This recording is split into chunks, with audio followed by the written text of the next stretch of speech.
ขอบคุณพระเจ้าครับ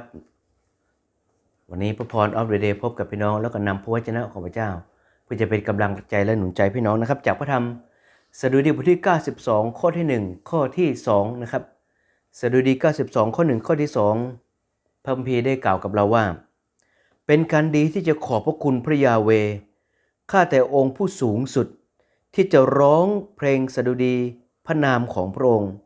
ที่จะประกาศความรักมั่นคงของพระองค์ในเวลาเช้าและประกาศความซื่อสัตย์ของพระองค์ในกลางคืนขอบคุณพระเจ้าครับนี่เป็นคำขอบคุณพระเจ้านี่เป็นคำหนุนใจเป็นหัวข้อพระคัมภีร์ที่บอกว่าเป็นคำขอบคุณพระเจ้าสำหรับความเป็นธรรมที่พระเจ้าได้ดูแลได้ปกปักรักษาได้เมตตาต่อประชากรของพระองค์สดุดีบทนี้มีไว้สำหรับวันสะบาโตขององค์พระผู้เป็นเจ้าเริ่มต้นผู้เขียนสดุดีใช้คำว่าเป็นการดีที่จะขอบคุณพระยาเวห์เป็นการดีที่เราจะขอบคุณองค์พระผู้เป็นเจ้าเป็นการดีที่จะขอบคุณความรักมั่นคงพระพรอันมากมายของพระองค์ในทุกๆวันข้าแต่องค์ผู้สูงสุดที่จะร้องเพลงสดุดีพระนามของพระองค์เมื่อเราขอบคุณพระเจ้าแล้วสิ่งสำคัญคือเราต้องยกย่องพระนามของพระองค์สรรเสริญพระองค์ด้วยบทเพลงพระคัมภีร์ใช้คำว่าร้องเพลงสดุดีพระนามของพระองค์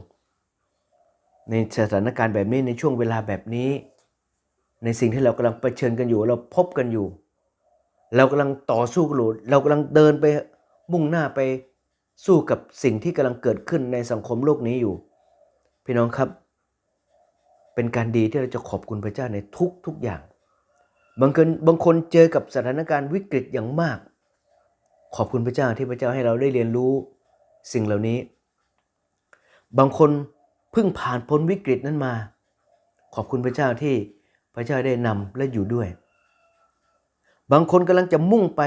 กำลังจะเผชิญวิกฤตอยู่ข้างหน้าไม่รู้ว่าจะหนักหนาสาหัสสากันขนาดไหนแต่เราจะขอบคุณพระเจ้าไปด้วยกันพี่น้องครับทุกสถานการณ์มีบทเรียนทุกสถานการณ์มีพระพรของพระเจ้าอยู่ข้างในแน่นอนเพียงแต่วันนี้เราเรียนรู้ที่เราจะขอบคุณพระเจ้าเราเรียนรู้ที่เราจะร้องเพลงสรรเสริญพระนามของพระองค์เมื่อเราสามารถที่จะผ่านมันไปได้เมื่อเราสามารถที่จะเผชิญกับมันได้เราจะประกาศความรักมั่นคงของพระเจ้าอย่างสม่ำเสมอ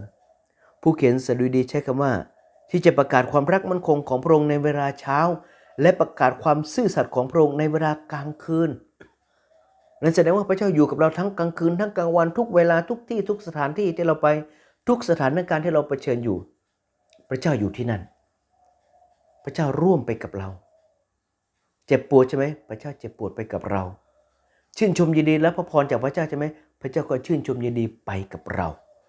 นั่นแหละครับเป็นความรักมั่นคงจำเป็นที่สุดที่เราจะต้องขอบคุณพระเจ้าขอบคุณพระเจ้าในทุกกรณีเพราะในทุกกรณีที่เราเผชิญอยู่นั้นมีพระพรของพระเจ้าซ่อนอยู่เราขอบคุณพระเจ้าครับจะร้องเพลงสดุดีถวายพระนามของพระองค์จะประกาศความรักมั่นคงของพระองค์จะประกาศความซื่อสัตย์ของพระองค์เสมอด้วยการขอบคุณพระเจ้าทุกวันขอพระเจ้าเมตตาครับที่เราจะเรียนรู้ในการขอบคุณพระเจ้าขอพระเจ้าเมตตาครับที่เราจะเรียนรู้ในการที่จะรับพระพรพระเจ้าและขอบคุณพระเจ้าเรียนรู้ที่เราจะเผชิญกับวิกฤตแล้วขอบคุณพระเจ้า เราจะเรียนรู้ที่จะพบกับความเจ็บปวดแล้วเราก็ขอบคุณพระเจ้าได้ด้วยขอบคุณพระเจ้าครับในทุกกรณีในทุกอย่างวันนี้เลยเชิญชวนท้าชวนและชวนพี่น้องทั้งหลายขอบคุณพระเจ้าในทุกวันทุกกรณีไม่ว่าเวลาเช้าไม่ว่าเวลาค่ำเวลาคืนตื่นมาขอบคุณพระเจ้าก่อนจะนอนขอบคุณพระเจ้าเพราะพระเจ้าอยู่กับเราเสมอในทุกอย่างทุกเวลาทุกวิกฤตทุกสถานที่เราจะขอบคุณพระเจ้าด้วยการอธิษฐานกับพระเจ้าด้วยกันอีกครั้งหนึ่งครับขอบคุณพระเจ้าในทุกสิ่งขอบคุณพระองค์สำหรับพระวจนะที่เป็นกำลังให้ข้าพงหลายขอบคุณพระเจ้าขอพระเจ้าสอนข้าพงหลายได้จะขอบคุณพระองค์ในทุกเวลาทุกเรื่องทุกสถานการณ์และพระเจ้าจะสำแดงพระพรของพระองค์มายังชีวิตของข้าพงหลายพระองค์เจ้าข้าเวลานี้จึงขอบคุณพระองค์มอบพี่น้องข้าพงหลายทุกคนไว้กับพระองค์ ที่จะเป็นพระพรที่มาจากพระองค์ทั้งสิ้นจึงอธิษฐานร่วมกันนี้ในพระนามพระเยซูคริสต์เจ้าอาเมนขอบคุณพระเจ้าขอพระเจ้าอวยพรครับ